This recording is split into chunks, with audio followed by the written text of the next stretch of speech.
dit qu'il vient quand on avance, moi je m'assiste. Des mois, la Guinée, depuis des mois, des Guinéens attendent un remaniement gouvernemental qu'on annonce sans cesse imminent, mais qui peine toujours à se concrétiser. Conséquence, on a l'impression que l'appareil administratif est en panne à tous les niveaux. Concrètement, qu'est-ce qui peut expliquer une telle situation, Baïla Amadou Traoré?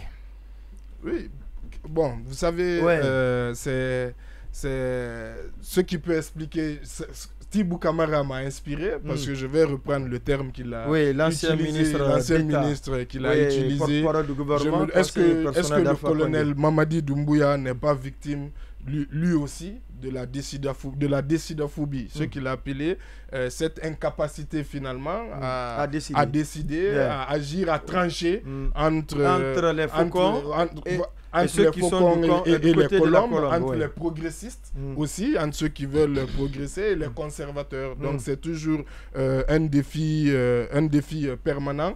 Et aussi, il faut se poser aussi la question de système. Mais pourtant, Mamadi Doumbouya l'a dit dans un de ses discours que sa main ne tremblera pas. Oui, mais vous savez, justement, je vous renvoie... Parce qu'il ne trahira pas, il ne va pas faillir, il l'a dit. Je vous renvoie... Il a dit quand il s'agit de la Guinée, sa main ne tremblera pas. Maintenant, je vous renvoie à tout. Je vous renvoie au discours.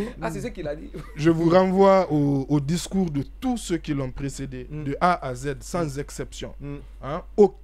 Tous les chefs d'État, pratiquement, depuis qu'il y a eu un changement, on va dire, peut-être depuis 84, même Sékou Touré, on peut se poser la question certainement de ses promesses. Mais rappelez-vous du discours programme du général Lansana Conté. C'est un discours qui annonçait une rupture totale, qui annonçait la liberté. Il avait cette volonté-là. Il a promis on revient sur le débat. Non, mais le débat, c'est important. Non, mais c'est important. Non, se rappelle, tout le monde le connaît. Non, mais tout le monde le sait. On va gagner en temps. Nous parlons de Mamadi. Oui. Non, mais si vous me posez une question sur pourquoi l'administration ne fonctionne pas, je pense que dans mon analyse, je peux aussi invoquer l'histoire récente, invoquer la continuité pour dire que ce n'est pas surprenant, c'est ça? Non, pour essayer de comprendre, amener des explications. Parce qu'en fait, l'État guinéen est dans une continuité, malgré tous les discours de rupture, justement, du colonel Mamadi Doumbouya, avant lui, de Moussa Dadis Camara et du professeur même Alpha Condé, qui lui aussi, avec ne serait-ce que son profil même d'universitaire, nous a donné une certaine conviction sur le changement qu'il est possible d'amener. Et je me rappelle toujours encore, justement, quand je parlais du fait de ne pas décider, je me rappelle en 2020, le slogan, justement, du professeur Alpha Condé, gouverner autrement, qui avait la volonté certainement de mettre son troisième mandat sous un autre sceau. Et on a vu finalement le remaniement qui a suivi l'élection du troisième mandat a été surnommé le remaniement confirmé. Et cela a malheureusement désenchanté. Et c'est ce qui se passe finalement aujourd'hui aussi avec le colonel. C'est-à-dire on est parti du discours de changement, du discours de la mise en place du gouvernement et la réalité du pouvoir. Aujourd'hui, il y a l'exercice de la réalité du pouvoir et cet exercice d'arbitrer. Maintenant là, c'est là où il faut avoir justement non seulement le leadership, c'est-à-dire la capacité de s'entourer des personnes qui peuvent valablement nous aider à justement orienter nos décisions, à prendre ces décisions, et aussi, bien entendu, de pouvoir aussi faire les arbitrages entre les différentes tendances qui peuvent autour de Mamadi Doumbouya. Et ce que je résume, pourquoi je parle de l'histoire, parce que je parle de système.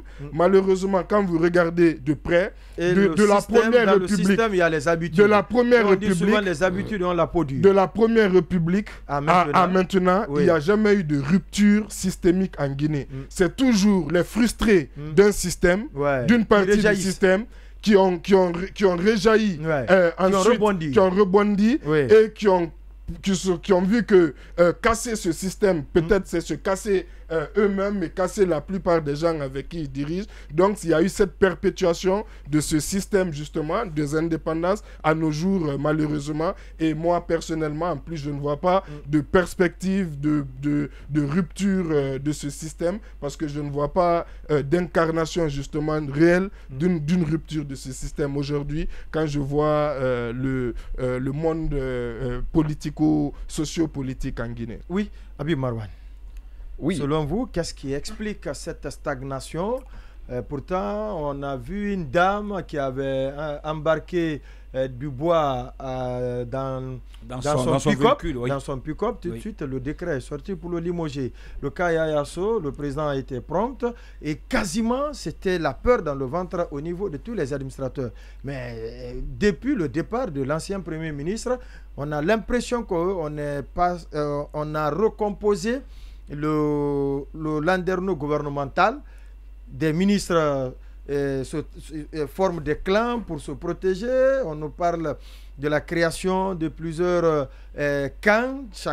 Chaque camp se bat pour maintenir ses éléments afin de ne pas s'affaiblir devant le colonel. Le colonel a dit, il a répété, il a insisté, il a persisté, il a insisté. Oui. Il a dit qu'il est sans état d'âme quand il s'agit des faits de corruption, de détournement, et que sa main ne tremblera pas quand il s'agit de la Guinée. Donc je pense que jusqu'à preuve du contraire, je le crois sur parole.